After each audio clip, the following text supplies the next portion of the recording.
ndeki ebo plan na eji stabilize that power challenge a na-enwe etiti. A na-ekwu okwu ọ bụta onye etiti ga-ejeshi ndị na-ewenye anyị ọkụ na ndị etiti nwere ego na ha nwere over 30 million ha jee kọtụ ọkụ ndị etiti. Anyị emetụrụ meeting the morning 7 anyasị abịaba ọkụ anyị.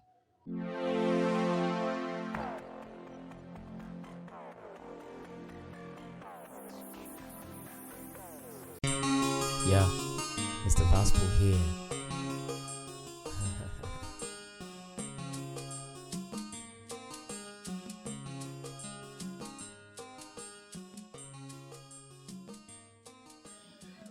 Ndị be anyị ekene mmadụ niile, anyị na-ekene onye ukwu ekene onye nta, anyị na-achị anyị niile peji Ọkakwa Ngwo TV bụ anyị nọ ehụ m ka bụ Chime Ejike Chime, and as always it is my pleasure ịnabata ha.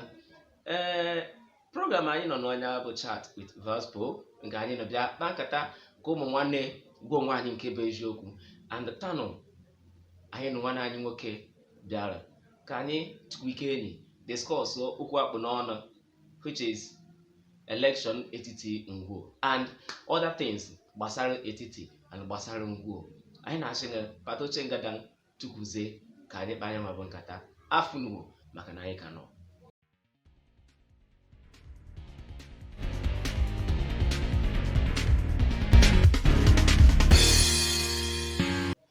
Alright, anyị na-achụ unu dejekwenye onye ọbụla na-esonyere anyị. Ka mma kwuo na mbido, anyị nwere nwanne anyị nwoke anyị na anya nọ, anyị na anya ka atụgharị nyanwa bụ uche, and ọ bụ onye anyị mara amara, ọ bụghị onye aka na-ede ka ọghara anyị, maka na ọmadụ ọha onye anyị niile mara, mana ọ na-eji ata ụkwa anaghị avụ ihe a n'eka. So aka m achị anya ka kakara anyị onye ọ bụ before anyị aga n'ifu n'ihe ndị ọzọ anyị na-anya nwere ịkpa achịchị. Onye isi anyị ekenekwe biko ịbụ onye anyị maara mana na ọka aka mma na ohu n'ọnụ mfata ka akara anyị ahụ kara anyị onye Igbo. Eva m bụ Charles Eze Chidubem, mana ihe eji ya na ebe ụtụtụ mgbadum si black. Right, eyi ihe ọtụtụ n'ime anyị ji mara bụ C Black. Mgbe ụfọdụ anyị che na C nọ Christopher, ụfọdụ eche nọ Christian, ụfọdụ eche nọ Charles, ma nta na anyị ahụwo that officially na ịhụ anyị bụ Charles Eze C Black. Onye isi o nwere ihe anyị ji bịaghara, nyanwa bụ ihe bụ na anyị chọrọ ịnụ ọnụ because na ụfọdụ n'ime anyị na-anụ ọnụ nkata na-akpa n'ụzọ, ụfọdụ na-anụ na ashịrị. So anyị chọrọ ịma officially from you, ị na-azọ ịbụ president etiti community Ngwo? Yes, ana m azọ president etiti community. Ibe m nwa ọha na-ahụ na nyanwa bụ agwọ achịchịrị onye ji mgbọrọ, na C Black nwana anyị nwoke ọ sị na ya na-azọ ịbụ president of etiti Ngwo community. Anyị na-asị ya na congrats wodo maka declare interest ọnya na ihe na-asị anyị na anyị ahụwo na head official.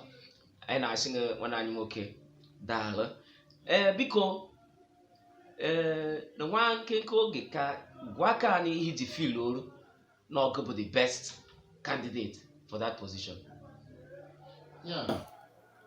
Ihe o ji dị m ka ọmụbụ ihe masị uche for now bụ ịgbanwe eziokwu abụ ndị politician. Ọ ihe nkwa dị mme m ji filu na m ka abata nwunye ọnụ aga. Ahụrụ m nwere ike ikpokenwu peace bụ etiti ya ha etiti na lag. Another bụ ihe ndị bụ etiti bụ Chukwu gọziri anyị mana ọkụma management bụ anyị na-enwe mba of which ọ dị Chineke nyere me mbụ ma ọ bụkwa na m iweta nye ahụma management Chukwu nye m plus na peace m na-achọ iweta ndị be anyị. If with that etiti will go far. Ihe nwa mgbe etiti na lack etiti anyị nweta peace with this human management. Eyi the key thing, the key word anyị nwetara n'ihe ikwuru nwa ahụ bụ peace. Ị nwere ike ịgbanwe anyị ihe ị na-ene anya na ọ bụ ya bụ ịkpụta na peace agba ndị ndacha. Ihe pụtara peace agba ndị ndacha bụ etiti bụ aghọta ọkwa m etiti ghọtara ihe Chukwu mere anyị abụ na anyị gara onwe anyị n'anya. O nwere one incident that happened mgbe m jere shi ọnwụ ndị be anyị fụkwashi m bịa sisi nasha ha mana amatọrọ mmadụ bụ ike mejibe anyị. So one incident that happened o ji bụ onye etiti bịa na-akpọ ndị ogbe anyị na ha shi na ndị etiti na-abịa n'ovuru ndị ogbe anyị na ha chịrị ụmụ eke etiti bute igbe na mma were igbe gbarịchiche nke niile ha nọ kpọrọ ha kpọrọ jee n'ime ọkwa with intervention of the police. Ya bụ na enwe ike rescue these people. Agwa m ejiba chere ndị ekpụtara ihe m ji mere n'ọkwa ahụ onwe anyị n'anya bụ ekpụtara ihe kwụrụ mbịakwa ka nyete ihe okwuche na ome ndị ka ebe iwe ihe dị n'otudo ọrụ akara m inye anyị ihe dị igwe mma ahụ onye nwaanyị mekwere m amara hakwa ndị kwe m nugbo as president general of this community na m ka emenye anyị ihe ka ahụrụ anyị peace ba nke na ha chọrọ ya bụ nsogbu ha dị agwụ m nke ezi agadi eka anyị enwe peace ba. Ọzọ dịka ibe ihe bụ a na-ekwu okwu ọ bụta onye etiti ga-eje ishi ndị na-ewenye anyị ọkụ na ndị etiti nwere ego na ha nwere over 30 million ha je kọtụ ọkụ ndị etiti dide anyị na ha nwe agreement na ka enye anyị prepaid meter individually. Anyị emechara meeting in the morning 7 anyashi abịaba ọkụ anyị ihe mgbamgharị njekwe ọfisi ha Chukwu mee mara nwe ndị Chukwu nje arụ ụmụ ọbụma resource manager ha duwete m n'ime ọchị m na onye be anyị bịa bịashira na anyị nwere ego na anyị nwere anụ edere anụ enwere agba 30 million anyị ha na-atakwa anyị ego ihe na mgbamgharị ọ bụtakwara nke nwanne eje na-aghọta m ọkwa ndị ka ete ebe ka ha ghọta ya anyị enwere peace ihe ụdị ya ha ga na-adị. So this is the nechekwara ya shewa adịkwa ma na yọtọ akụmachụ anya peace na akụmachụta na Amen. Udo dị mkpa, udo dị mma maka without udo anaghị enwe ọganifu. Anyị na-asị gị congrats na ọha ije mitewo. Because I was coming to that question maka okwu ọkụ etiti ọ bụ okwu onye dọkpụ n'ọnụ n'obodo a. Gụnwa na-emekwa elect as the president general of Etiti community. Ka gwa ka anyị na ndị na-ege anyị ntị ihe bụ plan nga maka nyanwa bụ ọkụ because na ka ọ ma dobe ọnwa ma mụ na-eje buwokwe ọdụgo nwe ka ma weta ọkụ nso ma mama na aka je buwo ije a na-eje wet ndị na-enye ọkụ ndị ka ihe bụ plan nga eji stabilize that power challenge a na-enwe betiti. good. Ịma na ọbụkwa na isi nkwa awanụ ịnyekwa ma isi awanụ ịṅụ ọgwụ isi ọma ma echi na-enye ọma isi awanụ igwechi mmebi ndị na-akpụtara m ya isi ji awanụ ịma na ọma anyị na problem anyị nwere here bụ ugwu eji. This present regime na-achị anyị nwa since ha bido chịrị etiti eji na ụgwọ ọkụ all ugwu eji bụ before their program. Again, o nwere mgbe ọ bụ so one transformer bụ a na-use be Enugu be etiti and nke etiti jende ruo bụ nwa asị part of Isi Debia bụ here there and part of Enugu.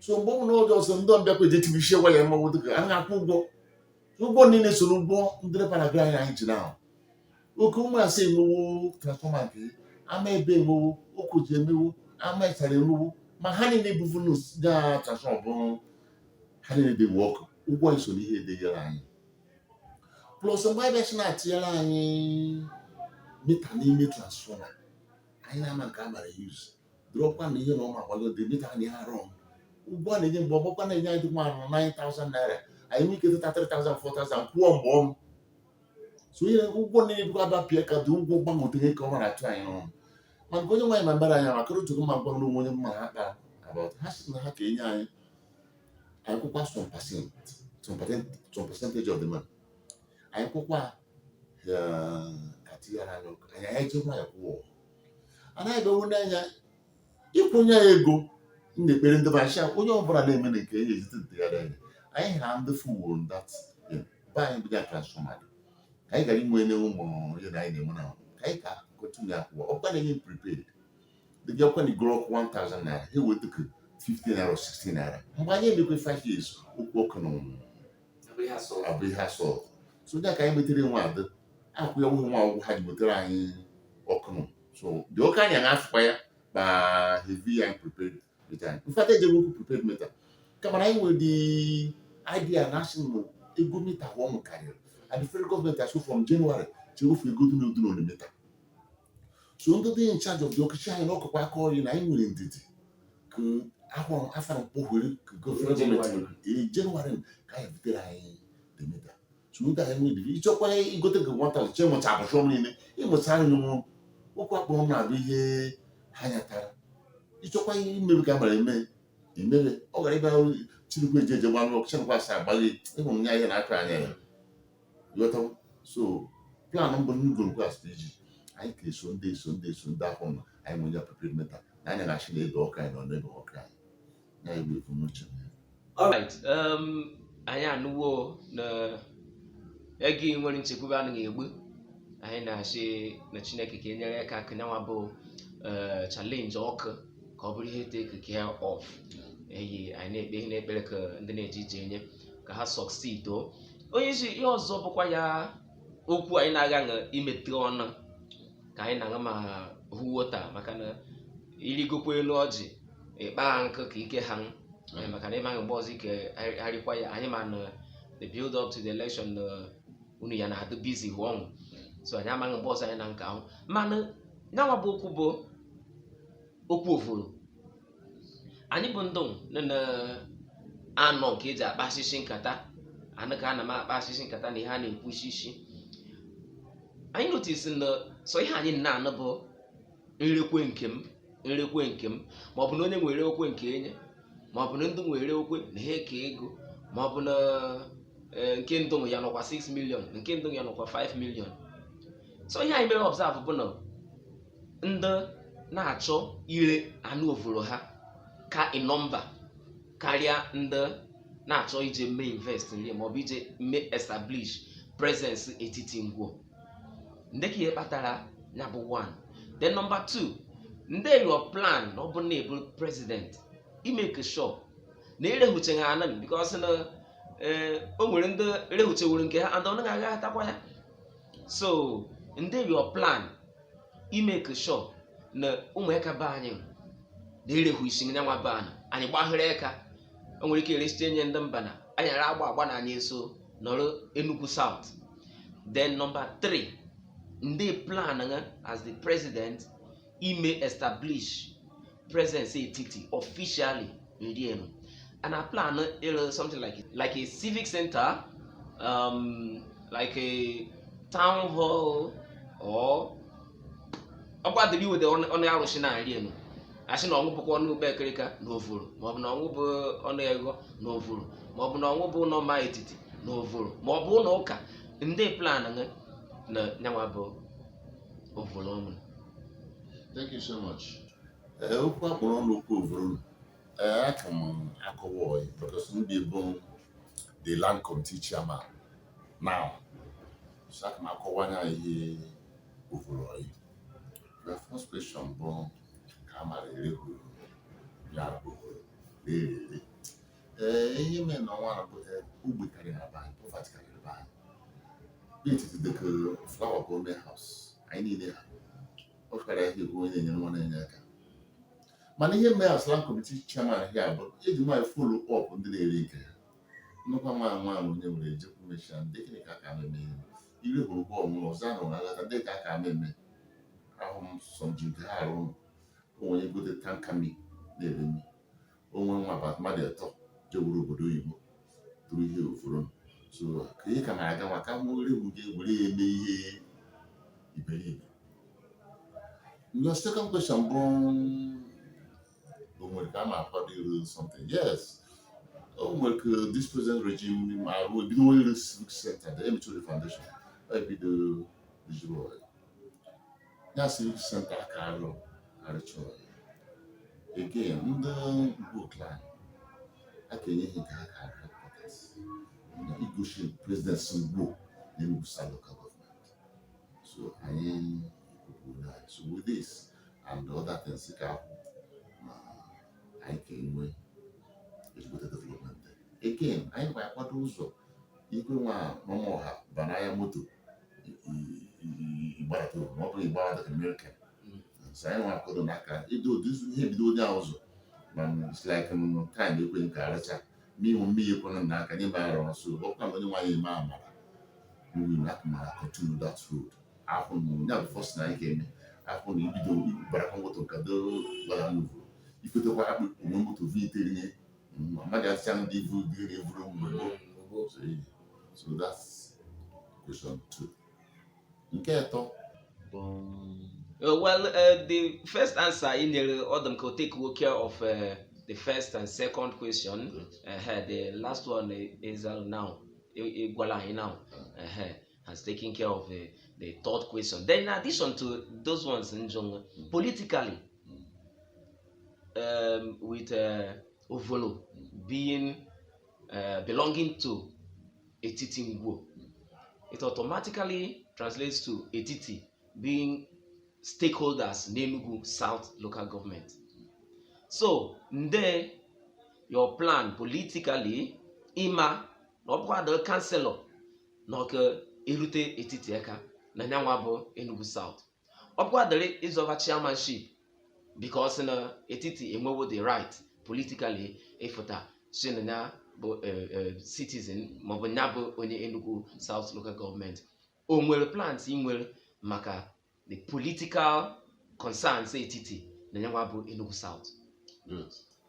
Yes, well, in my papa baby banana as well as God may have it out of my dome sure 9K no word according to Jenjo. We have now Mangu win over northern south. Chairman local government. Enugu local government. But chairman he went to do with politically. Woman, how was a hand go? Then go to he would have to go about that. I'm a little go. So, chairman of the Bowan the by Sabia. I talk about she. The poop was the big Mandy winning the beginning. I know why, but my professor gave values. Ben, sitting there, Ben on ya. And so many others. So, chairman, no cook a man. It is. Well, right. No, for hiding way. When I'm actually then the bone, then do not have a boundary. It's the name of the boundary and I have a road. I have a boundary now.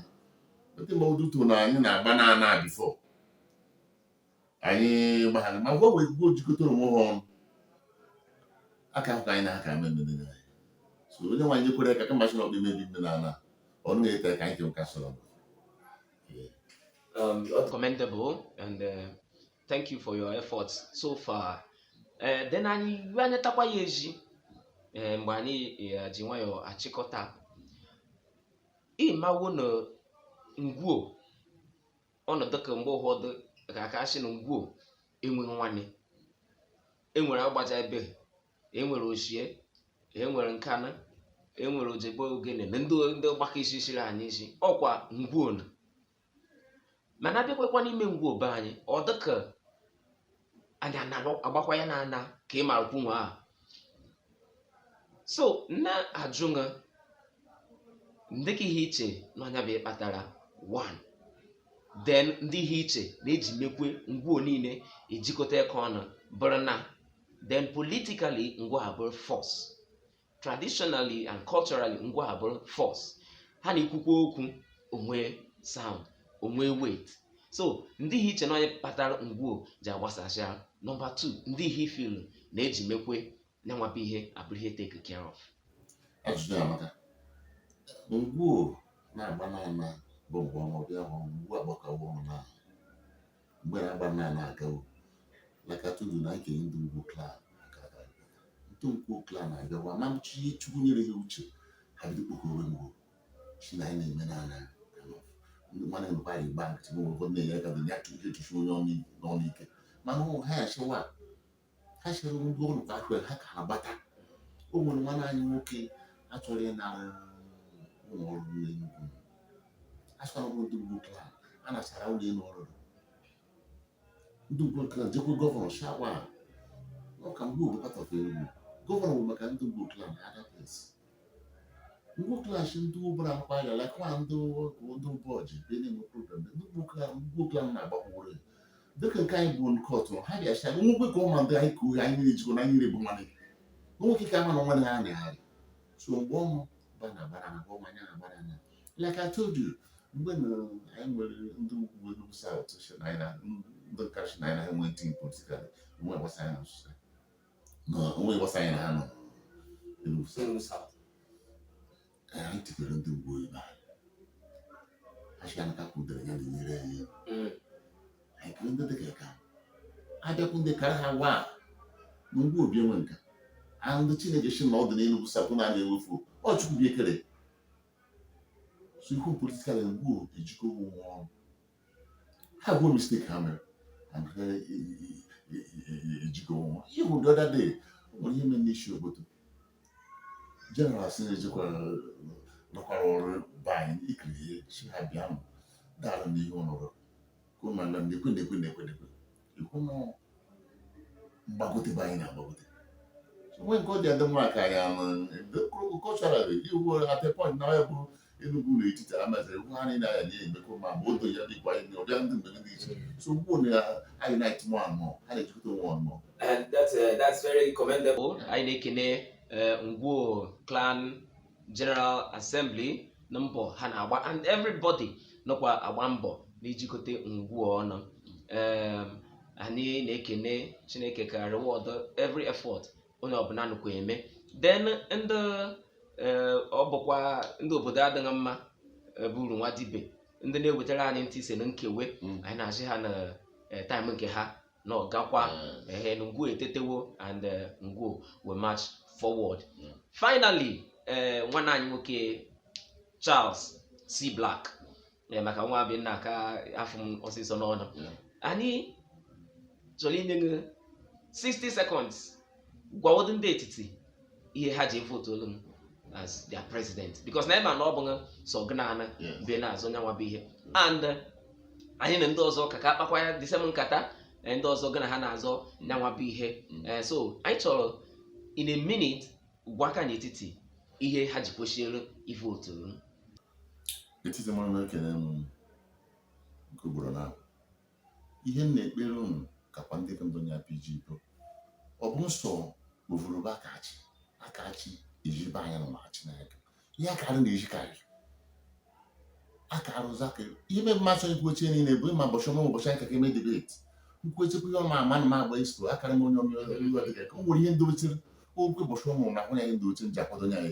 ọ bụ ntaba kwadoro onye o tere ka kwadoro so mara ọkacha ibe enye niile nka na-ekwu ekwuchi ike bụ udo anyị nwetakwa peace be anyị mana etiti ka aga n'ifu and eji m nya mma nji asị ya ọkwa ndị asịfte nya peace biko nye na-ekpere nkwa ndị nkwe mbụ nya PG akenu peace be anyị n'aha Jizọs. Amen. Thank you very much. Thank you very much C. Black. Anyị na-ekene maka inye anyị oge nụ anyị ma na mgbaghachi karịa but you did us the honor of inye anyị this few minutes anyị na kpa anya nwa bụ nkata ibe m n'onwe ọha ndị etiti ụhọ ngwuo unu anụwo from ọnụ ọnya anyị na-ekpe ekpere nyanwa bụ election etiti ka eme na Disemba ọkpọdo ewo nso anyị na-ekpe ekpere na nyanwa bụ election na ọ ka aga oyi aga ka ọ ma kwesị ịga Chineke anara ekene etiti adị n'udo ngwuo niile anara aga n'ifu maka na each of the units make up ngwuo nọkwa aga n'ifu ịma ọka translate to ngwuo niile ịga n'ifu anyị na-ekene onye dị maka isonyere anyị na-achị Chineke nna gbakwa anyị niile ume nwanne anyị nwoke Charles Eze anyị na-ekenekwa ya na-achị congratulations anyị na-ene anya mgbe nyanwa bụ election ji abịakwa aga anyị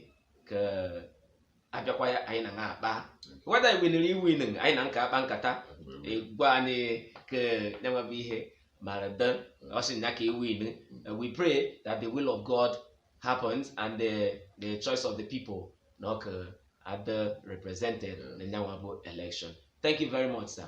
Anyị kenekwa enu. Ibe m n'ụwa ha, daalụ.